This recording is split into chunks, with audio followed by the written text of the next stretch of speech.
Okay. Will start. Actually మనము మీకు తెలిసిందే మీరు థంబ్‌నెయిల్ ఆల్రెడీ చూసుంటారు. మనము హిందూ ఎడిటోరియల్‌తోనే వచ్చాము. బట్ ఈ ఎడిటోరియల్ వచ్చేసి 21 ఫిబ్రవరిది. నిన్న పాసిబుల్ కాలేదు. సో, దానివల్ల అది పెండింగ్‌లో ఉంది. ఈరోజు మనము ఫినిష్ చేసాము. అండ్ 22 ఫిబ్రవరిది కూడా నేను రికార్డ్ చేసి మీకు ప్రీమియర్ చేస్తాను. మేబీ టుమారో ఆఫ్టర్‌నూన్ వరకే అది ప్రీమియర్ అయిపోతుంది. మీరు నాకు రెగ్యులర్‌గా అంటే క్లాసెస్ మీరు ఇంట్రెస్టింగ్‌గా వింటున్నారు, చాలామంది వస్తున్నారంటే మనం రెగ్యులర్‌గా డైలీ ఈవినింగ్ టైంలో ఆర్ నైట్ టైంలో ఇలా ఏ రోజుకి ఆ రోజు ఎడిటోరియల్‌ని మనము అనాలిసిస్ చేద్దాము. ఈవినింగ్ టైంలో చేద్దాం. నైట్ టైంలో. మార్నింగ్ టైంలో నేను కొద్దిగా వేరే స్కెడ్యూల్స్ ఉండడం వల్ల మేబీ నేను టైం ఇవ్వలేకపోవచ్చు. బట్ ఈవినింగ్ టైంలో మట్టుకి ఆర్ లేట్ నైట్ అంటే 7:30, 8, 9 ఈ టైంలో ఆర్ 9:30 టైంలో అయినా మనము డైలీ ఒక half an hour or 45 minutes పెట్టుకొని డైలీ ఎడిటోరియల్‌ని ఫినిష్ చేసాం. Is it okay? Right. So, ఇది ఇది ఎడిటోరియల్ వచ్చేసి మనకి 21 ఫిబ్రవరి 2014 సారీ 2014 కాదు 2024 ఫైన్. గుడ్ ఈవెనింగ్ అండి. గుడ్ ఈవెనింగ్ ఎవరెవరు? How are you madam? I don't know who are you? Fine. Thank you. Right.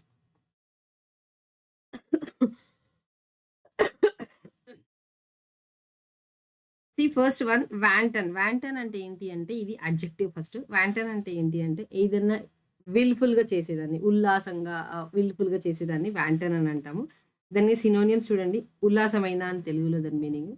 Synonyms చూడండి డెలిబరేట్ అంటే మనం వాంటెడ్‌లీ కావాల్సుకొని చేస్తాం చూడండి అది విల్‌ఫుల్, సారీ మాల్షి మాల్షియస్, అన్‌ప్రొవోక్డ్, అన్‌మోటివేటెడ్ అండ్ స్పిట్‌ఫుల్. ఇవేంటి అంటే విల్‌ఫుల్‌గా వర్క్ చేస్తాం చూడండి. విల్‌ఫుల్‌గా ఇష్టంతోని వాంటెడ్‌లీ చేస్తాం చూడండి. అలాంటి దాన్ని మనము వాంటన్ అని చెప్తాము. సో, దానికి యాంటోనియం వచ్చేసి జస్టిఫైయబుల్. అంటే ఆచితూచి పని చేసేదాన్ని ఆ జస్టిఫైయబుల్ అంటాము. అండ్ సీరియస్ అని చెప్తాం. రైట్. రేజ్. రేజ్ అంటే ఏంటి అంటే కూలగొట్టేయడము, లేదంటే నీలమట్టం చేయడము, మొత్తం స్పాయిల్ చేయడం, నాశనం చేయడం అలాంటి దాన్ని రేజ్ అంటాము. ఇదొచ్చేసి స్పెల్లింగ్ మన రేజ్ వేరు, ఈ రేజ్ వేరు. ఈ రేజ్ అంటే ఇది ఆర్‌ఏ-జెడ్‌ఈ రేజ్ అంటే మనము నీలమట్టం చేయడం, కూలగొట్టడం అలాంటిది. చూడండి కంప్లీట్‌గా డిస్ట్రాయ్ చేసేదాన్ని మనం రేజ్ అంటాము. ఆర్ ఎల్స్ రేజింగ్ అని చెప్తాం.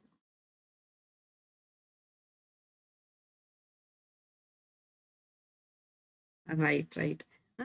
సో, దీన్ని మనము కంప్లీట్‌లీ డిస్ట్రాయ్ అంటాము. ఇది వర్బ్. చూడండి వర్బ్. సినోనిమ్ వచ్చేసి డిస్ట్రాయ్, డిమాలిష్, పుల్ డౌన్ అంటే మళ్ళా మొత్తం నేలమట్టం చేయడము, నాక్ డౌన్, ఫ్లాటెన్ అంటే మళ్ళా మొత్తం నేలమట్టం అంటాం ఇది గూడా. యాంటోనియమ్స్ వచ్చేసి ఫర్జ్ అండ్ క్రియేటింగ్ సంథింగ్. ఫర్జ్ అంటే ఏంటి అంటే ఇక్కడ మొత్తం మనం కూలగొట్టేసాం కదా! సినోనిమ్‌లో ఏం చూసాము? డిస్ట్రాయ్ అంటే కూలగొట్టాము, నాశనం చేసాం గదా! ఇక్కడనేమో క్రియేట్ చేస్తున్నాం. ఇక్కడ కూలగొట్టాము, నాశనం చేసాము. ఇక్కడ క్రియేట్ చేస్తున్నాము. సో, ఫర్జ్ అంటే create something or create. Clear కదా! నెక్స్ట్ అస్టెన్సిబిలీ. అస్టెన్సిబిలీ అంటే ఏంది అంటే ఇది అడ్వర్బ్. అంటే ఏందంటే మనుషులు ఇప్పుడు జనరల్‌గా మాట్లాడితే మనుషులందరూ చూడడానికి పైన చాలా బాగా మాట్లాడతారు. చాలా బాగా రెస్పెక్ట్ ఇస్తారు. కానీ మన ఎనకాల మన కోసం ఏమేమో చెప్పుకుంటారు. వాళ్ళ ఇంటెన్షన్ లోపల వేరే ఉంటది. సో, అలాంటిదాన్ని పైకి కనిపిచ్చేది అంతా నిజమని అనుకోవద్దు మనం. పైకి కనిపిచ్చేది ఒకటి, ఎనకాల జరిగేది ఇంకొకటి. అలాంటి దాన్ని మనం అస్టెన్సిబిలీ అని చెప్తాం. హ్మ్. కట్ డౌన్ ఏ ట్రీ. ఓకే. అలా గూడా చెప్తున్నారు. ఓకే. చూడండి సినోనిమ్ చూడండి. అపారెంట్‌లీ పైన. Seemingly, on the face of it మీదనే కానీ లోపల వేరే ఉంటది. ఔట్‌వర్డ్‌లీ. ఆ! యాంటోనియం వచ్చేసి అపోజిట్ వర్డ్ జెన్యూన్‌గా. జెన్యూన్‌గా ఏ ఇంటెన్షన్ ఉంటే ఆ ఇంటెన్షన్ చెప్పేది genuinely, truly or really. Clear కదా! నెక్స్ట్ రిలక్టెన్స్ అంటే ఏందంటే ఇష్టం ఉండి ఇష్టం లేకుండా చేస్తాం చూడండి. అయిష్టత అంటాం చూడండి అలాంటిది. Reluctance or reluctant. Is a reluctant person అంటాం చూడండి. Is an reluctant person. So, ఇష్టం ఉండి ఇష్టం లేకుండా ఉంటారు చూడండి. అలాంటిదాన్ని రిలక్టెంట్ అంటాము. అన్‌విల్లింగ్ ఇది నౌన్. సినోనిమ్ వచ్చేసి అన్‌విల్లింగ్, డి డిసిన్క్లైన్డ్, అన్‌ఎంథూసియాస్టిక్. అసలు ఇష్టం లేకపోతే మనం ఏదైనా పని చేసేటప్పుడు ఇష్టం లేకపోతే ఎలా చేస్తాము? చెయ్యాలా? వద్దా? అని అంటే అడుగులు కష్టంగా యేసుకుంటూ ముందుకెళ్తాం చూడండి అలా. అన్‌ఎంథూసియాస్టిక్, హెసిటెంట్, యాంటీపాథెటిక్, యాంటీపాథెటిక్. యాంటోనియమ్స్ వచ్చేసి విల్లింగ్, ఈగర్, రెడీ. ఇక్కడనేమో ఇష్టం లేకుండా వర్క్ చేశాం కదా! అన్‌ఎంథూసియాస్టిక్, హెసిటేటింగ్, డిసిన్‌క్లైన్డ్ ఇష్టం లేకుండా చేశాం కదా! ఇక్కడొచ్చేసరికి ఇష్టంగా వర్క్ చేస్తాం అపోజిట్ వర్డ్‌లో. డన్. నెక్స్ట్ ఎకలాజికల్ అంటే మన తెలుగు లాంగ్వేజ్‌లో పర్యావరణ శాస్త్రం. అంటే మన నేచర్ కోసం ఆలోచించేది ఎకలాజికల్. ఇది ఒక అడ్వర్బ్. సినోనిమ్ వచ్చేసి environmental, sustainable and bionomic. Environmental, sustainable and bionic. Bionomic. Antonym వచ్చేసి అన్‌సస్టైనబుల్. ఇది సస్టైనబుల్ కదా! సినోనియమ్. అపోజిట్ ఏం రావాలి మనకి? Unsustainable. And next artificial. Artificial or man made. Artificial or man made. Next ambit. Ambit అంటే ఏంటంటే స్కోప్. సినోనియం చూడండి. Aspiration, competition, emulation, opposition and rivalry. So ఇవన్నీ మనకి సినోనియంలో వచ్చేస్తాయి. అండ్ పర్వ్యూ కూడా. యాంటోనియం వచ్చేసి కేర్‌లెస్‌నెస్. వస్తే ఇప్పుడు ఆస్పిరెంట్స్ అంటే ఇప్పుడు బ్యాంక్ ఆస్పిరెంట్స్ ఉన్నారు. అది ఇది అని చెప్తారు కదా! అంటే మీరు రావాలి అని ఇంటెన్షనల్‌గా చదువుకొని ఎగ్జామ్ ప్రిపేర్ అయ్యి సబ్జెక్ట్ చదువుకొని అంతా ఎళ్తే ఆస్పిరెంట్స్ అవుతారు మీరు. కానీ వస్తే వస్తది లేతే లేదులే పోతే పోయిందిలే అనుకునే వాళ్ళు కేర్‌లెస్. దీనికి అపోజిట్ ఇది. Containment, humility, indifference, satisfaction. Clear కదా! నెక్స్ట్ స్లూ అనేది ఏందంటే వర్బ్. దీనికి యాక్చువల్లీ ఏంటో చెప్తా నేను. Slay, స్లూ, slain. ఇది ఏంటి? V1, V2, V3. ఇది వర్బ్. స్లే అంటే ఏంటి మేడం అంటారా? మర్డర్, కిల్లింగ్ అలాంటియన్నీ స్లూ, స్లేన్‌లో వస్తాయి. మర్డర్, కిల్లింగ్, నాశనం చేయడము అట్లాంటియన్నీ వస్తాయి. So, killing. సినోనిమ్ వచ్చేసి కిల్లింగ్, మర్డర్, హోమిసైడ్, స్లాటర్ అని ఎక్కడంటారు మనము? కౌ స్లాటర్ చేయొద్దు అంటారు. అంటే అర్థమైంది కదా! కౌ స్లాటర్ చేయొద్దు అంటే దాన్ని చంపొద్దు అనేసి. హ్మ్. అససినేషన్ అండ్ డిస్పాచ్. అససినేషన్ అంటే మీకు ఐడియా ఉందా? నేనొకటి చెప్తానండి. అససినేషన్ ఇది ఎగ్జామ్‌లో అడుగుతారు. అససినేషన్, మర్డర్ అండ్ కిల్లింగ్. అససినేషన్ అన్నా కూడా కిల్లింగే. అయితే మీరు అడగొచ్చు డిఫరెన్స్ ఏంటి మేడం అనేసి. ఇప్పుడు మన ఇందిరా గాంధీని చంపేశారు గదా! ఇందిరా గాంధీని మర్డర్ చేసిర్రు అనరు. ఇందిరా గాంధీని అససినేషన్ అంటే అససినేషన్ అంటారు. ఎప్పుడు అససినేషన్ అంటారంటే ఒక పర్సన్ సొసైటీలో ఒక మంచి పేరు, మంచి హోదా, social or economical or political background ఉన్న వాళ్ళకైతే మనము వాళ్ళని చంపేస్తే అప్పుడు మనము అససినేషన్ అంటాం. అంటే వీఐపీలను చంపేస్తే అససినేషన్. వీఐపీ, వీవీఐపీ అలాంటి వాళ్ళని. మర్డర్ అంటే ఒక పర్సన్‌ని చంపేస్తే ఏదైనా పర్సన్. మర్డర్. అదే కిల్లింగ్ అంటే ఇప్పుడు మనం నాన్ వెజ్ తింటాం. చికెన్, మటన్ కోడిని, మేకని చంపేస్తాం. అప్పుడు మనం మర్డర్ చేసినాం అనం కదా! సో, కిల్లింగ్ అంటాం. అంటే యానిమల్స్. అంటే అదర్ దెన్ పర్సన్. సో, ఇది డిఫరెన్స్ అర్థం చేసుకోండి. నెక్స్ట్ ఇది ఎస్‌డిఎం. ఈ నేను ఇంకా ఎగ్జామ్స్‌కి అంటే ఐ మీన్ టు సే మీరు పెయిడ్ క్లాసెస్ అడుగుతున్నారు కదా! హ్మ్. Thank you. మీకు యూజ్ అవుతుంది అంటున్నారు. Thank you. బట్ ఇంకా పెయిడ్ క్లాసెస్ నేను స్టార్ట్ చేయలేదు. స్టార్ట్ చేసే ప్లాన్‌లో ఉన్నాను. ఇన్‌ఫాక్ట్ నేను ఒక పెయిడ్ యాప్‌ని లాంచ్ చేయబోతున్నాను. బట్ యాస్ యూజువల్ నేను మీ సైడ్ నుంచి ఎక్స్‌పెక్ట్ చేసేది రెస్పాన్స్ మీరు ఎంత త్వరగా నాకు రెస్పాండ్ అయ్యి అంటే మేడం మాకు కావాలి. Paid classes non paid classes ఏవైనా కావాలని మీ దగ్గర నుంచి రిక్వెస్ట్‌లు ఎంత త్వరగా వస్తుంటే నేను అంత త్వరగా మన ఛానెల్‌ని నేను ఇంకా ముందుకు తీసుకెళ్ళడానికి ట్రై చేస్తాను. అంటే ఏంటి మేడం అంటారా? ఏం లేదండి.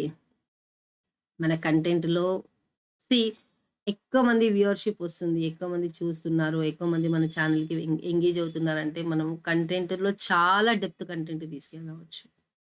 డెప్త్ కంటెంట్ నేను ఫ్రీగా తేవడానికి రెడీగా ఉన్నాను. First thing. నెక్స్ట్ థింగ్ ఇంకా పెయిడ్ క్లాసెస్ కావాలి మేడం మాకు ఇంకా 100% సబ్జెక్ట్ నేర్చుకోవాలని ఉంది అనుకున్న వాళ్ళకి పెయిడ్ క్లాసెస్ నేను లాంచ్ చేయబోతున్నాను. అందులో గూడా మనము ప్రాక్టీస్ సెషన్స్ పెట్టుకోబోతున్నాము. అన్నీ చేయబోతున్నాము. బట్ ద థింగ్ ఈజ్ నాకు ఇంకా అనుకున్న రేంజ్‌లో రెస్పాన్స్ రావట్లేదు స్టూడెంట్స్ నుంచెల్లి. Madam okay. ఓకే అంటున్నారు. బట్ మనం పెట్టిన వీడియోస్‌కి ఎవరేం ఎంగేజ్ అవ్వట్లేదు. ఎవరేం చూడట్లేదు ఎక్కువ. నేను చెప్తున్నాను మీరు వాట్సాప్ ఛానెల్‌లో వాట్సాప్‌లో స్టేటస్ పెట్టుకోండి. మీ గ్రూప్స్‌లో ఉంటాయి కదా! ఫ్రెండ్స్‌వి. ఫేస్‌బుక్ గ్రూప్స్ అని, మీ ట్విట్టర్ అని, ఇన్‌స్టాగ్రామ్ అని ఎన్నో సోషల్ మీడియా అకౌంట్స్ ఉంటాయి. అందులో నుంచి కొద్దిగా ట్రై చేయండి మీ ఫ్రెండ్స్‌కి వాళ్ళకి షేర్ చేయడానికి. సో దట్ మన ఛానెల్ గ్రో అవుతుంది. యెస్, ఆబ్వియస్‌లీ ఛానెల్ గ్రో అవుతుంది. At the same time channel grow అవ్వడంతో పాటు మీకు కావాల్సిన కంటెంట్‌ని కూడా మీరు హై లెవెల్ కంటెంట్‌ని ఎక్స్‌పెక్ట్ చేయొచ్చు ఛానెల్ నుంచి. ఎప్పుడైతే ఛానెల్‌కి ఎక్కువ మెంబర్స్, వ్యూవర్‌షిప్ ఉండదో అప్పుడు ఎక్కువ కంటెంట్ రాదు. నా ఛానెలే కాదు ఏ ఛానెల్ అయినా అలానే ఉంటుంది. స్టూడెంట్స్ దగ్గర నుంచెళ్ళి ఈ రెస్పాన్స్ రాకపోతే ఏ ఫ్యాకల్టీ అయినా ఎక్కువ ముందుకి తీసుకెళ్ళడానికి ట్రై చేయాలి. క్లియరా? ఒకసారి కన్ఫర్మ్ చేయండి. ఓకే.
కాంటాక్ట్ మీరు కాంటాక్ట్ అవ్వాలి అనుకుంటే మీకు ఛానెల్‌లో ఎళ్ళండి. అబౌట్ పేజ్‌లో అక్కడ మీకు ఈమెయిల్ ఐడీ ఉంటుంది. ఆ ఈమెయిల్ ఐడీలో మీరు మెయిల్ చేస్తే మీ కాంటాక్ట్ నంబర్ అన్నా లేదన్నా అక్కడ నుంచి కాంటాక్ట్ అవ్వచ్చు. ఇంకా నేనేం పబ్లిక్ నంబర్‌ని పెట్టలేదు. అంటే స్టూడెంట్స్‌కి సెపరేట్‌గా ఎక్స్‌క్లూజివ్ నంబర్ అని ఏం పెట్టలేదు. అది పెట్టినప్పుడు షేర్ చేస్తాను. ప్రస్తుతానికైతే మీరు ఈమెయిల్ ఐడీ నుంచి నన్ను కాంటాక్ట్ అవ్వచ్చు.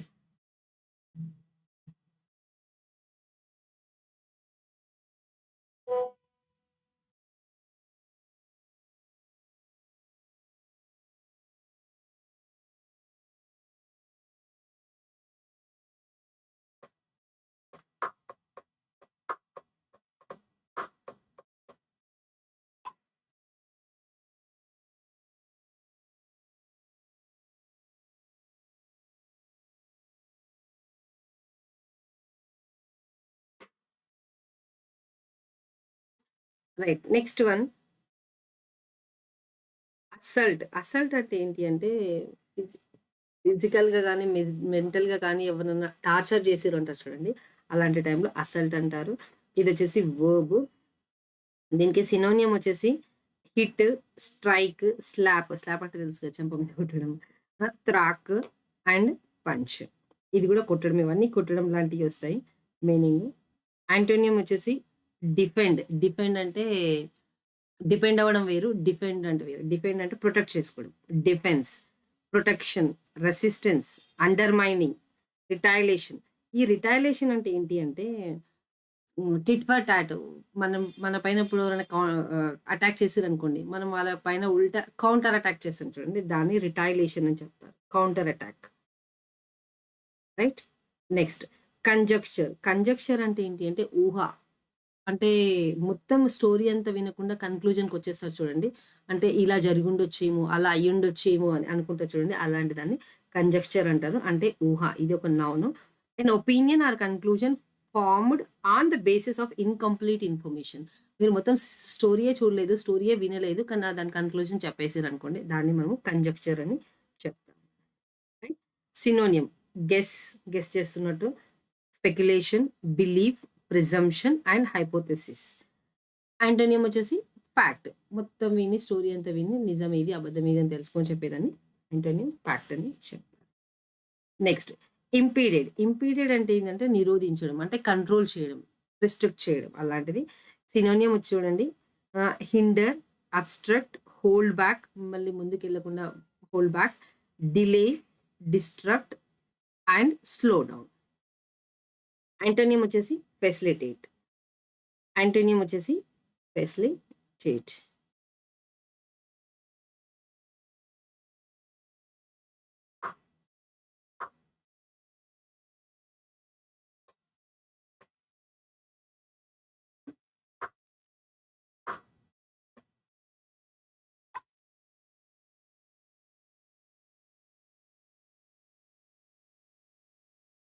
రైట్. Next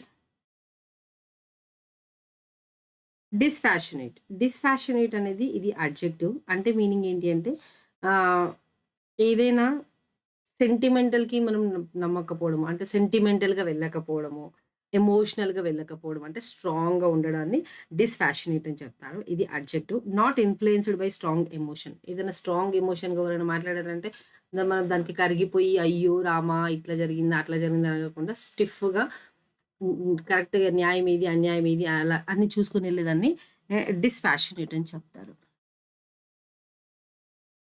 right. సినోనిమ్ వచ్చేసి అన్‌ఎమోషనల్, అన్‌సెంటిమెంటల్, ఇంపాసివ్, అన్‌రఫిల్డ్, సెల్ఫ్ కంట్రోల్. సిట్యుయేషన్ ముంగట ఏమైనా జరగని మనం సెల్ఫ్ కంట్రోల్‌గా ఉండడాన్ని డిస్‌పాషనేట్ అని చెప్తారు. యాంటోనియం వచ్చేసి ఎమోషనల్. చూడగానే ఎమోషన్ అయిపోతారు. బయాస్డ్. నెక్స్ట్. ఇప్పుడు మనము పాసేజ్ తీసుకున్నాము. నేను చెప్పాను గదా! ఇది 21 ఫిబ్రవరిది అనేసి. ఈ రోజుది ఇంకా నేను రేపు ఆఫ్టర్‌నూన్ వరకు మీకు మేబీ షెడ్యూల్ చేసి I mean to say recording చేసి దాన్ని ప్రీమియర్ చేస్తాను. టైం సరిపోలేదు నాకు. అందుకనే ఈరోజు చేయలేదు. నిన్నటిది ఇది. ఇక్కడ చూడండి. ద సుప్రీ మనం ఇది చదువుదాము. ఇది ఒకసారి నేను చదువుతాను. వినండి. దీన్ని ఎలా ఎలా మనం అనలైజ్ చేయాలనేది కూడా చూడండి. The Supreme Court of India has put on pause పెట్టింది. Supreme Court of India. ఎక్కువ డెప్త్‌లో ఎళ్ళొద్దు. మనకి ఎగ్జామ్‌లో ప్యాసేజ్ వస్తే మనము ఏ పాయింట్స్ పైన ఎక్కువ ఫోకస్ చెయ్యాలి. ఒకవేళ ఆ పాయింట్‌ల ఏదన్నా ఆ సెంటెన్స్‌లో ఏదన్నా వొకాబులరీ మనకు అర్థం కానిది ఉంటే, అయ్యో రామా! నాకు తెలియదని అంటే టెన్షన్ పడకుండా ఆ సెంటెన్స్‌ని చదివి అందులో మీనింగ్‌ని అర్థం చేసుకోవడానికి ట్రై చేయాలి. ఒకవేళ ఒక్క వొకాబులరీ రాకపోయినా ప్రాబ్లమ్ ఏం లేదు. అలా అని చెప్పి ప్రాక్టీస్ చేసేటప్పుడు నేర్చుకోవాలి. ఎగ్జామ్‌లో మట్టుకు టెన్షన్ పడొద్దు అని చెప్తున్నా నేను. ఇక్కడ చూడండి. ద సుప్రీం కో ఇక్కడ చూడండి. The Supreme Court of India has put on pause. ఏదో పాజ్ పెట్టిందంట. దేనికి పెట్టిందో చూద్దాం. An ambitious effort by the centre. ఒక ఎఫర్ట్ పెట్టింది సెంటర్. సెంటర్ అంటే central government. To amend India's forest. ఇలా బ్రాకెట్‌లో ఇచ్చింది కూడా చదవాలా? ఈ నంబర్స్ కూడా చదవాలా అంటే అక్కర్లేదు. ఇట్లా కండ్లతోని చూసుకుంటూ ఎళ్ళిపోవాలంతే. మనకి ఎగ్జామ్‌లో నంబర్స్ అడిగినప్పుడు క్వెషన్‌లో ఆ నంబర్స్ దగ్గరకొచ్చి చూడాలి. కానీ ఇప్పుడు నేను ఇక్కడ ఈడ కన్ క ఫారెస్ట్ బ్రాకెట్‌లో కన్జర్వేషన్ యాక్ట్ 1980 ఇవన్నీ చదవాలంటే అక్కర్లేదు. అంత టైం ఇక్కడ మనం పెట్టొచ్చనుకుంటా. బట్ అది కూడా నన్ను అడిగితే అక్కర్లేదు. మీకు ఇంగ్లీషే కాకుండా ఇంకా వేరే సబ్జెక్ట్స్ కూడా ఉంటాయి కాబట్టి, ఇట్లా చూసి కళ్ళతోని చూసుకుంటా ఎళ్ళిపోయి ఇదేమైంది ఇప్పుడు సుప్రీం కోర్ట్ ఒక పాజ్ చేసింది. దేనికోసము సెంట్రల్ గవర్నమెంట్ ఏది ట్రై చేస్తుంది, అమెండ్మెంట్స్ తేవడానికి ట్రై చేస్తుంది ఫారెస్ట్ యాక్ట్ పైన. ఇండియాస్ ఫారెస్ట్ యాక్ట్ పైన సెంట్రల్ గవర్నమెంట్ చేంజెస్ తేవడానికి ట్రై చేస్తుంది. బట్ దానికి సుప్రీం కోర్ట్ ఒక పాజ్ పెట్టింది. ఒక ఫుల్ స్టాప్ పెట్టింది. ఏంటి అంటే చెప్తాను. ఏంటి అంటే that was brought into check. ఏ ఏ యాక్ట్ దేనికోసం అంటే that was brought into check. Check అంటే ఫిజికల్‌గా మనం చెక్ చేయడం అని కాదు. చెక్ చెక్ పెడతాం దానికి అంటారు చూడండి. అంటే కంట్రోల్ చేయడం అలాంటిది. The wanton razing a forest for non forestry uses. అంటే ఇప్పుడు మన దగ్గర ఫారెస్ట్ ఉంది కదా! ఫారెస్ట్‌ని మన వాళ్ళు ఏం చేస్తున్నారంట నాన్ ఫారెస్ట్ యూజెస్‌కి యూజ్ చేస్తున్నారంట. Hmm. Wanton raging a forest for non forestry యూజెస్‌కి యూజ్ చేస్తున్నారంట. అయితే చూడండి అకార్డింగ్ టు ది సెంటర్ ప్రకారం an estimated 4,000,000 hectares of 4,000,000 hectares of forest land had been diverted. ఎంత సెంటర్ అంటే మన సెంట్రల్ గవర్నమెంట్ ప్రకారము ఎంత land 4,000,000 hectares of land divert అయిపోయింది. ఎప్పటినుంచెల్లి ఈ పీరియడ్ నుంచెల్లి. చదవకండి. జస్ట్ కళ్ళతోని చూడండి అంతే. హ్మ్. డైవర్ట్ అయిపోయింది. Under the provisions of the act. Act ప్రకారం అంతా పోయింది అంటున్నారు. Foresters could no longer be diverted without adhering to the regulatory mechanism by the centre. అంటే సెంటర్‌కి కొన్ని రెగ్యులేషన్స్ ఉంటాయి కదా! ఈ రెగ్యులేషన్స్ ప్రకారమే మీరు డైవర్ట్ చేయాలి. అధియరింగ్ అంటే దాన్ని ఫాలో అవ్వకుండా. వితౌట్ అధియరింగ్ అంటే సెంట్రల్ గవర్నమెంట్ దగ్గర కొన్ని ఏమంటారు ఇవి? కొన్ని రెగ్యులేటరీ మెకానిజమ్స్ ఉన్నాయి. ఆ మెకానిజమ్స్‌ని కాదని వాటిని తప్పించుకొని మనము ఈ ఫారెస్ట్ ల్యాండ్‌ని ఫారెస్ట్ యూజ్‌కి యూజ్ చేయొద్దు అని చెప్తున్నారు. Right? Sai most probably try చేస్తున్నాను సాయి నేను డైలీ ఈవినింగ్ ఎడిటోరియల్ పెట్టడానికి. బట్ మీకు తెలిసింది యాజ్ యూజువల్ నేను సపోర్ట్ కోసం ఎక్స్‌పెక్ట్ చేస్తున్నాను. బట్ మీరు ఒకవేళ అందరూ కలిసి అంటే చూస్తున్నారు, నాకు బాగానే సపోర్ట్ ఇస్తున్నారు అంటే డెఫినైట్‌లీ మనం డైలీ ఈవినింగ్ నైట్ ఆర్ ఏ టైంలో ఎడిటోరియల్ పెట్టడానికి రెడీగా ఉన్నాం. Right? So, as a measure of its success the centre calculates that from ఈ పీరియడ్‌లో the average annual diversion of forest had reduced to about in the sectors. అంటే వాళ్ళ వాళ్ళ సక్సెస్ అంటే సెంట్రల్ గవర్నమెంట్ ఏం ఆలోచిస్తుందంటే ఈ పీరియడ్‌లో యావరేజ్ డైవర్షన్ ఇంతకి తగ్గిపోయింది అంటారు. Reduced to 22,000 hectares or about a 1/10 of it was from 1951 నుంచి 75 వరకు ఎంతైతే డైవర్షన్ జరిగిందో అంటే ఫారెస్ట్ ల్యాండ్ నాన్ ఫారెస్ట్ యూజెస్‌కి ఎంతైతే ఈ పీరియడ్‌లో యూజ్ చేశారో అందులో 1/10 ఇక్కడ వరకు తగ్గిపోయింది అని చెప్పాలనుకుంటున్నారు. However, the provisions of this piece of legislature largely applied to forest tracts recognized as such by the India Forest Act. ఇక్కడ చూడండి. హవెవర్ అంటున్నా. అయినా కానీ provisions of the piece of legislature largely applied to forest tracts. Forest tracts అంటే forest land recognised as such by India forest act. వాళ్ళందరికీ apply అవుతుంది అంటున్నారు.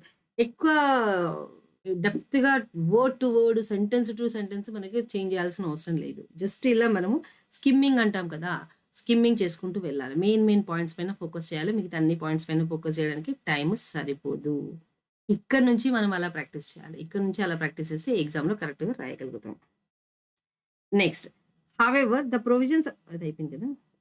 Illegal timber felling in ఏదో లొకేషన్ అంట. ఈ లొకేషన్ పేరు కూడా చదవకండి. టింబర్ ఫెల్లింగ్ అంటే ఏంటి? చెట్లను నరికేయడం. తెలుసు కదా! Felling in so and so location triggered the land mark. చాలా ఎక్కువైపోయింది అంటే ట్రిగ్గర్ అయిపోయింది అంటే దాన్ని క్యాప్చర్ చేసిండ్రు. సో అండ్ సో ఏరియాలో. సో అండ్ సో ఏరియాలో ఇక్కడ తమిళనాడు. టీఎన్ అంటే తమిళనాడు. రైట్? ఇది ఒక పేరు. జడ్జ్‌మెంట్. ఈ పేరు పైన ఈ కేస్ పైన ఒక జడ్జ్‌మెంట్ వచ్చింది. ఏంటి? That saw the court taken expanded view of forest tracts. దీనిపైన ఇది ఎక్స్‌పాండెడ్ వ్యూ తీసుకుందంట. ఏందో చూద్దాం. Forest tracts worthy of protection. ఫారెస్ట్‌ని వర్తీ ఆఫ్ ప్రొటెక్షన్ అంటే ప్రొటెక్ట్ చేయాలి. It also said that forested had to be protected irrespective of how they were classified and who owned them. అంటే ఈ యాక్ట్ ఇదేం చెప్తుంది? ఈ కేస్‌కి వచ్చిన జడ్జ్‌మెంట్ ఏం చెప్తుందంటే ఫారెస్ట్‌ని మనము ప్రొటెక్ట్ చేయాలి. Irrespective of how they were classified. అది ఫారెస్ట్‌లాగా క్లాసిఫై అయిందా? కాలేదా? ఎలా క్లాసిఫై అయిందితో సంబంధం లేదు. ఎవరు ఓన్ చేసిర్రు అంటే సెంట్రల్ గవర్నమెంటా? స్టేట్ గవర్నమెంటా? పబ్లికా? అన్నది కూడా సంబంధం లేదు. కానీ ఫారెస్ట్‌ని ప్రొటెక్ట్ చేయాలి అని ఈ కేస్ యొక్క జడ్జ్‌మెంట్ చెప్తుంది. This brought in the concept of deemed forest or tracts that were not officially classified as such in the government or revenue records. అంటే ఏమంటుందంటే ఇప్పుడు కొన్ని ఏరియాస్ ఉన్నాయి. వీటిలని ఇంకా రికగ్నైజ్ చేయలేదు ఫారెస్ట్ అని. ఎవరు రికగ్నైజ్ చేయలేదు? Or not officially classified as such in the గవర్నమెంట్‌లో కానీ, రెవెన్యూ రికార్డ్స్‌లో కానీ వాటిని ఫారెస్ట్ లాగా చేయలేదు. కానీ వీటిని ఏమంటారు? Deemed forest. అంటే ఫారెస్ట్ లాగా రికగ్నైజ్ చేయలేదు. బట్ అవి ఫారెస్ట్ లాగానే అనుకుంటాము అంటున్నారు. ట్రేడ్స్ అంటే అదే land of forest land. Right? States were asked to constitute expert committees to identify such deemed forests. అంటే స్టేట్స్ ఇప్పుడు సెంట్రల్ గవర్నమెంట్ స్టేట్ గవర్నమెంట్స్‌కి చెప్పింది. ఒక కమిటీ ఆఫ్ ఎక్స్‌పర్ట్స్ ఒక కమిటీ ఆఫ్ ఎక్స్‌పర్ట్స్‌ని పెట్టండి. ఎందుకు? టు ఐడెంటిఫై సచ్ డీమ్డ్ ఫారెస్ట్‌లని ఐడెంటిఫై చేయడానికి అని చెప్తుంది. In these 25 years that have passed since the judgment, only a handful of states have constituted such committees or made public the extent of such deemed forests within their territories.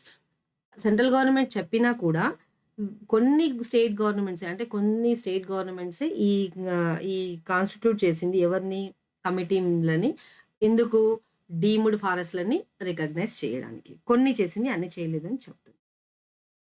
The center's attempt to amend the Forest So and So Act was ostensibly to bring clarity as there were large tracts of recorded forest land that had already been put to non-forestry uses with the permission of the state government. ఇది central government ఇది amend చేయడానికి reason ఏంటి అంటుందంటే clarity తేవడానికి. దేనిపైన clarity తేవడానికి? As దెవర్ large tracts అంటే forest lands recorded forest land that already been put to on non forest uses అంటే ఈ ఫారెస్ట్ ల్యాండ్ని నాన్ ఫారెస్ట్ యూజ్కి యూజ్ చేస్తున్నారు. మేబీ ఫారెస్ట్ మొత్తం కొట్టేసేసి మేబీ రియల్ ఎస్టేట్కి వెళ్తున్నారా లేకపోతే దేనికి వెళ్తున్నారో బట్ నాన్ ఫారెస్ట్ యూజ్కి యూజ్ చేస్తున్నారు with the permission of the state government. దానికి స్టేట్ గవర్నమెంట్ పర్మిషన్ ఇస్తుంది అంటున్నారు. There is apparently the centre says ఇప్పుడు సెంటర్ ఏం చెప్తుంది? సెంటర్ అంటే central government. A reluctance among private citizens to cultivate private plantations and orchards despite their significant ecological benefits for the fear that they would be classified as a forest. So and so bracket లో ఇచ్చాను. ఇక్కడ చూడండి. This is apparently the centre ఏం చెప్తుంది? Reluctance అంటే ఇష్టం లేకపోవడం. Among the private citizens మనం అందరం ప్రైవేట్ సిటిజన్స్ ఎందుకు రిలక్టెంట్గా ఉన్నాం? To cultivate private plantations. ఇప్పుడు మన పొలమే ఉందనుకోండి, అందులో బాగా చెట్లు పెట్టేసుకున్నాం అనుకోండి, ప్రైవేట్ ప్లాంటేషన్ అండ్ ఆర్చార్డ్స్ అంటే పండ్ల తోటలు. డిస్పైట్ ఫస్ట్ ఇది చూడండి. రిలక్టెన్స్ దేనికి ఉన్నాము? అయిష్టత దేనికి ఉన్నాం మనము? Cultivate private plantations. మన పొలంలో అయినా మనం చెట్లు పెట్టుకోవడానికి ఇష్టపడట్లేదు, ఆ పండ్ల చెట్లు పెట్టుకోవడానికి కూడా ఇష్టపడట్లేదు. ఎందుకు? డిస్పైట్ ఎందుకంటే దేర్ సిగ్నిఫికెంట్ ఎకలాజికల్ బెనిఫిట్స్. మనకి సిగ్నిఫికెంట్ ఎకలాజికల్ బెనిఫిట్స్ ఉన్నా కూడా మనం ఇష్టపడట్లేదు. ఎందుకు అంటే for the fear that they would be classified as forest. మనకి ఒక భయం ఏంటి? ఇప్పుడు మన పొలంలోనే ఒక 5 acres పొలం ఉందనుకోండి, అందులో ఫుల్ చెట్లు పెట్టేసేసినామంటే గవర్నమెంట్ ఎక్కడ వచ్చేసి దీన్ని ఫారెస్ట్ లాగా చెప్పేస్తుందేమో అని మనం పెట్టట్లేదు అని చెప్తుంది సెంట్రల్ గవర్నమెంట్. ఈ బ్రాకెట్లో ఉన్నది ఇది అండర్స్టాండింగ్ కోసం ఎక్కువ టైం స్పెండ్ చేయనక్కర్లేదు, దీనిపైన కళ్ళతో చూసుకోవాలంటే నోట్తో చదవనక్కర్లేదు. India's ambition to create a carbon sink of 2.5 billion to 3 billion tons to meet its net zero goals have required forest laws to be dynamic, and therefore the rules have sought to remove deemed forest not already recorded as such from the ambit of the protection. ఇక్కడ చూడండి, India's ambition, మనకి ఇండియాకి ఏం ambition ఉంది? మన carbon sinks ఉంటాయి కదా, మీరు చదువుతున్నారు ఆల్రెడీ జీకే, అవన్నీ మీకు ఐడియా ఉంటుంది. కార్బన్ సింక్స్ 2.5 నుంచి 3 మిలియన్ వరకు మనము దాన్ని turns to meet net zero goals ఇక్కడ వరకు రావాలనుకుంటున్నాం. దానికి ఏం కావాలి? హ్యావ్ రిక్వైర్డ్ ఫారెస్ట్ లాస్ కావాలి. ఫారెస్ట్ లాస్ ఉండడం వల్ల ఏమవుతుంది?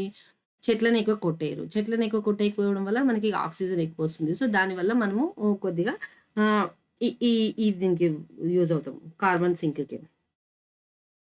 డైనమిక్ ఏం లాస్ కావాలి మనకి? ఫారెస్ట్ లాస్ డైనమిక్గా ఉండాలంటే స్ట్రిక్ట్గా రూల్ అంటే పర్ఫెక్ట్గా ఉండాలి. Therefore the rules have sought to remove deemed forest. వాళ్ళు డీమ్డ్ ఫారెస్ట్ని తీసేశారంట. Not already recorded as such. అంటే ఈ డీమ్డ్ ఫారెస్ట్లు ఏంటి అంటే ఫారెస్ట్ అని గవర్నమెంట్ రికార్డ్స్లో కానీ రెవెన్యూ డిపార్ట్మెంట్లో కానీ ఇది ఫారెస్ట్ అన్నట్టుగా లేదు. సో అలాంటి వాటిపైన ఈ రూల్స్ని తీసేసాము అంటున్నారు. Not already recorded as such from the ambit of the protection. అంటే ఈ డీమ్డ్ ఫారెస్ట్ని ఈ ప్రొటెక్షన్ అనే ఒక వల ఉందా నెట్, అందులో నుంచి తీసేసాము అని చెప్తున్నారు. This has triggered a sleeve of public interest petition as on the face of it the amendments appear as an result of the act's ambition of the forest petition. So ఇది slew అంటే ఇంతకు ముందుకి చెప్పాను, murder అనేసి. ఇక్కడ public ఇంట్రెస్ట్ని murder చేస్తున్నారంటే పబ్లిక్కి బాధ పెట్టే విధంగా ఉంది అనేసి దాని అర్థం.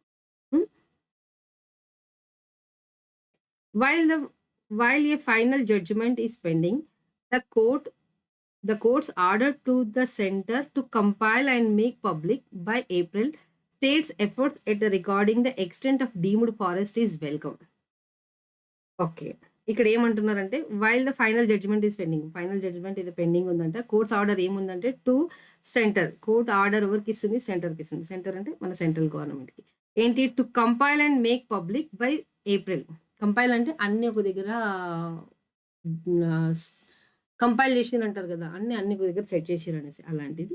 బై ఏప్రిల్ వరకి states efforts at regarding the extent of deemed forest is welcome. అంటే ఇక్కడ మనం ఇక్కడ తీసేసారా? ఇక్కడ డీమ్డ్ ఫారెస్ట్ ఎక్కడో తీసేసారు ఇక్కడ. ఇక్కడెక్కడో తీసేసారు. డీమ్డ్ ఫారెస్ట్‌ని దానికి ఈ ఫారెస్ట్ లాస్ అప్లికేబుల్ కావు అన్నారు కదా! ఇప్పుడు దాన్ని అందులో యాడ్ చేద్దామనుకుంటే అది వెల్కమ్ అంటున్నారు. అంటే అందరూ ఒప్పుకునేది అని అంటున్నారు. At this point, it is mere conjecture on the part of the center that India's carbon sink is being impeded due to insufficient private initiatives. అయితే ఇప్పుడు ఈ పాయింట్‌లో ఎట్ దిస్ పాయింట్ అంటే ఈ పాయింట్‌లో ఇట్ ఈస్ మియర్ కంజంక్షన్ అంటే just కంజంక్చర్ అంటే ఇంతకు ముందు ఏం చెప్పాను నేను? పైన డెసిషన్ తీసుకుంటుంది. ఏమని? On the part of the centre that the India's carbon sink is being impeded due to insufficient private initiatives. అంటే ఇండియాలో అంటే ఇప్పుడు ఇంతకుముందుకి మనం చూసాం కదా! ఇండియాలో ప్రైవేట్ ప్లేయర్స్ ఏం చేస్తున్నారు? మన పొలంలో కూడా చెట్లు పెట్టుకుంటే దాన్ని ఏడ డీమ్డ్ ఫారెస్ట్ అని చెప్పి అనుకుంటారో అనేసి చెట్లు పెట్టట్లేరు కదా! సో, అలా పెట్టకపోవడం వల్లనే ఇలా జరుగుతుంది అనేసి సెంట్రల్ గవర్నమెంట్ అనుకుంటుంది. ఊహిస్తుంది. సెంట్రల్ గవర్నమెంట్ ఊహిస్తుంది అని కంజెక్చర్ అంటే ఊహిస్తుందన్నాం కదా! ఊహిస్తుంది. కానీ అది కాదు అని చెప్తున్నారు. Only a dispassionate assessment of ground realities can drive forward to very important debate. ఇంతకు ముందుకే చూసామా? డిస్‌పాషనేట్ అంటే ఏమన్నాము? ఎమోషనల్‌గా కాకుండా అన్‌బయాస్డ్‌గా ఉండేదాన్ని డిస్‌పాషనేట్. ఎమోషనల్ అవ్వద్దు, సెంటిమెంటల్ అవ్వద్దు. అలాంటి అసెస్మెంట్ చేసి గ్రౌండ్ రియాలిటీస్ కనుక్కుంటేనే ఈ పాయింట్ పైన మనం డిబేట్ చేయగలుగుతాము అని చెప్తున్నారు. క్లియరా? ఎక్కువ టైం గూడా మనం స్పెండ్ చేయకుండా ఫాస్ట్‌గా చదవడమే మనకి ఇప్పుడు ఇంపార్టెంట్. ప్రతి ఒక్క పాయింట్, ప్రతి ఒక్క మీనింగ్‌ని మన తెలుగులోకి, మన హిందీయో, మన మాతృభాషలోకో చేంజ్ చేసుకోవాలంటే అంత టైం ఉండదు ఎగ్జామ్‌లో. క్లియర్? నెక్స్ట్ ఇది సెకండ్ ఎడిటోరియల్ ఇది. సెల్డమ్ అంటారు కదా! సెల్డమ్ అంటే not frequently. Not often or not frequently or rarely. ఎప్పుడో ఒకసారి జరిగేదాన్ని సెల్డమ్ అని చెప్తాము. సినోనిమ్ వచ్చేసి rarely, infrequently or not frequently, hardly ever, ఎప్పుడో గాని అంటాం చూడండి అలాంటిది, ఆర్ స్కార్స్‌లీ. యాంటోనియం వచ్చేసి ఆఫెన్, ఫ్రీక్వెంట్‌లీ. రైట్? యూని అంటే సింగిల్. యూనిడైమెన్షనల్ అనేది అడ్జెక్టివ్. ఇది one dimension. Synonym one dimensional. Antonym వచ్చేసి మల్టీ డైమెన్షనల్. ఫాతం అనేది నౌన్. ఇదేంటి అంటే ఒక డిఫికల్ట్ సిట్యుయేషన్‌ని అండర్‌స్టాండ్ తెచ్చుకోవడం అన్నమాట. చాలా థింక్ చేసిన తర్వాత డిఫికల్ట్ ప్రాబ్లమ్‌ని చాలా థింక్ చేసి అండర్‌స్టాండ్ తెచ్చుకున్న దాన్ని ఫాతం అంటారు. ఇది నౌన్. ఇక్కడ చూడండి. Understand a difficult problem after much thought తర్వాత దాన్ని అండర్‌స్టాండ్ చేసుకున్నాం అంటున్నాం. క్లియర్ కదా! నెక్స్ట్ అసిమిలేట్ అనేది వర్బ్. అబ్జార్ప్షన్ అంటే మనం అబ్జర్వ్ చేసినామంటామా అలాంటిది అబ్జార్ప్షన్. దీనికి చూడండి అకల్చరేట్, ఇన్హేలేషన్ లోపలికి తీసుకోవడం, అబ్జర్ప్షన్ అన్న కూడా తీసుకోవడమే. Comprehension, adoption. నెక్స్ట్ సినోనియం వచ్చేసి boredom, distraction, rejection, disbanding, dissolution. Right? Next strategy, plan of action. మీ స్ట్రాటజీ ఏంటి ఎగ్జామ్‌కి? మీరు ఎలా ప్రిపేర్ అవుదాం అనుకుంటున్నారు అని అంటారు కదా ఎవరైనా. అంటే మీ ప్లాన్ ఆఫ్ యాక్షన్ ఏంటి? స్ట్రాటజీ ఏంటి అంటే మీ ప్లాన్ ఆఫ్ యాక్షన్ ఏంటి? మీరు ఏం చేయబోతున్నారు అది. సినోనిమ్ వచ్చేసి master plan, policy, scheme, blue print. Antonym వచ్చేసి హానెస్టీ, ఉన్నదున్నట్టుగా చేయడం. Honesty and openness. Right. Next optimum. Optimum అంటే ఏంటంటే మీ టైంని ఆప్టిమమ్‌గా యూటిలైజ్ చేసుకోండి. సో దట్ మీకు ఎగ్జామ్‌లో రిజల్ట్ బాగొస్తది అంటారు. ఎప్పుడైనా విన్నారా? మీ మీ ఫ్యాకల్టీస్ మీరు ఆఫ్‌లైన్ క్లాసెస్‌కెళ్తుంటే ఆప్టిమమ్ యూటిలైజేషన్ ఆఫ్ టైమ్ చేసుకోండి అంటారు. అంటే మీ టైంని బెస్ట్ యూజ్ చేసుకోండి అలాంటిది. ఆప్టిమమ్ అనేది అడ్జెక్టివ్ లాగా యూజ్ చేస్తాము. నౌన్ లాగా కూడా యూజ్ చేస్తాము సిట్యుయేషన్‌ని బట్టి. Most conducive to A favourable outcome. Best outcome వచ్చేటట్టుగా మీ టైమ్‌ని యుటిలైజ్ చేసుకోండి. నాట్ ఓన్లీ టైమ్, రిసోర్సెస్ కావచ్చు, ఏదైనా కావచ్చు. బెస్ట్ యుటిలైజ్ చేసుకోవడాన్ని ఆప్టిమమ్ యుటిలైజేషన్ అని చెప్తాం. సినోనిమ్ వచ్చేసి best, ideal, peak, Pinnacle, zenith ఇవి. యాంటోనియం వచ్చేసి బాటమ్. నదీర్. బాటమ్ అంటే మనకు 24 అవర్స్ ఉంది గదలే అని అనుకుంటే ఏం వర్క్ చేయము. 24 అవర్సే ఉంది. We have to work a lot అంటే ఎక్కువ వర్క్ చేస్తాం. సో, అలా అన్నమాట. మన థింకింగ్‌ని బట్టి ఉంటుందది. రైట్. నెక్స్ట్ హోల్సమ్ అంటే ఏంది అంటే ఆరోగ్యకరమైనది. హెల్తీ అన్నట్టు దాని meaning. Conducive to or suggestive of good health or physical well being. Right. Next synonym healthy, nourishing, new nutritive, strengthening, nutritious. Antonym వచ్చేసి unhealthy, sick, diseased, unsound, feeble. Unhealthy. Synonym healthy గదా! ఇది antonym వచ్చేసి unhealthy. Right. Spontaneously. Spontaneous decision తీసుకోవాలి అంటారు గదా! అంటే spontaneous అంటే ఏంటంటే ఇమ్మీడియేట్‌గా టిట్ ఫర్ టాట్ అప్పటికప్పుడే మీరు డెసిషన్ తీసుకోవాలి. అప్పుడు ఏదైనా జరిగిందంటే దానికి ఇమ్మీడియేట్‌గా కౌంటర్ యాక్షన్ ఇవ్వాలి. అంటే ఇది స్పాంటేనియస్. అడ్వర్బ్ ఇది ఆకస్మికంగా అంటాం గదా! మనం ఇమ్మీడియేట్ అంటే ఇది. సినోనిమ్ వచ్చేసి వాలంటరీలీ అంటే ఇప్పుడు రోడ్ మీద ఎళ్తున్నారు. ఏదో ఒక యాక్సిడెంట్ అయిందనుకోండి. దానికోసం ఒక 4 రోజులు ప్లాన్ చేస్తారా? యాక్సిడెంట్ అయింది వాళ్ళకి బండి ఆపి మనం ఏమైనా హెల్ప్ చేయాలని కాదు గదా! ఇమ్మీడియేట్‌గా మీరు బండి ఆపేసి హెల్ప్ చేస్తారు గదా! అలాంటి దాన్ని ఆహ్, స్పాంటేనియస్ అని చెప్తారా? Spontaneously. Voluntarily, impulsively, extempore, extemporarily, extempore ర ఎక్స్‌టెంపోరానియస్‌లీ. రైట్. నెక్స్ట్ యాంటోనియం వచ్చేసి deliberate, planned, intended, prepared, intentional. ముందంతా ఆలోచించుకొని చేసేదాన్ని ఇవి అంటారనమాట. ఇంటెన్షనల్, ప్రిపేర్డ్ అనేసి. ప్రివలెన్స్. ప్రివలెన్స్ అంటే ఏంటంటే కామన్‌నెస్ ఆర్ పాపులారిటీ. సినోనిమ్ చూడండి popularity, fashionable and familiarity. Antonym uncommonness, paucity, scarceness, infrequency, unusualness. Next force, hang, float, flutter. Antonym వచ్చేసి ఇమ్మర్స్ అంటే ముంచేయడం. Submerge, sink, settle.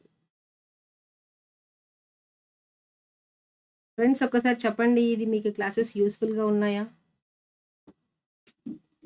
Daily classes continue చేద్దామా? ఎంతమందైతే లైవ్‌లో ఉన్నారో ఆళ్ళు ఒక్కసారి రెస్పాండ్ అవ్వడానికి ట్రై చేయండి. క్లాసెస్ ఒకవేళ మీకు నచ్చితే లైక్ చేయడం, షేర్ చేయడం అలాంటిది కూడా చేయండి.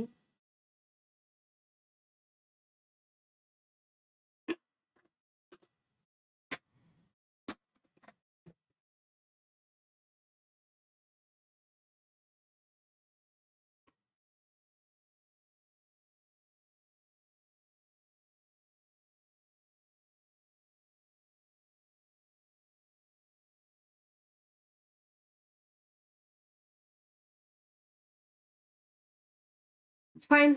ఇంకొకటి ఉంది. బట్ ఇప్పుడేం మనం కంటిన్యూ చేయట్లేదు. నెక్స్ట్ క్లాస్ నుంచెల్లి మనం కంటిన్యూ చేద్దాం.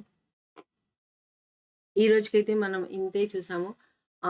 మోస్ట్ ప్రాబబుల్లీ మీరందరూ ఓకే. మాకు క్లాసెస్ ఎడిటోరియల్ క్లాసెస్ కావాలి. మాకు కొద్దిగా రివిజన్ అవుతుంది అని అనుకున్న వాళ్ళు, మీరు నాకు రికార్డెడ్‌లో వినేవాళ్ళు కూడా అండ్ లైవ్‌లో వినేవాళ్ళు కూడా మీ వాల్యుబుల్ ఫీడ్‌బ్యాక్ ఏదున్నా అది నాకు చెప్పండి. మీరు నిజంగా ఇంట్రెస్టెడ్‌గా ఉంటే నాకు కామెంట్స్‌లో పెట్టండి. Then we will continue from tomorrow onwards daily.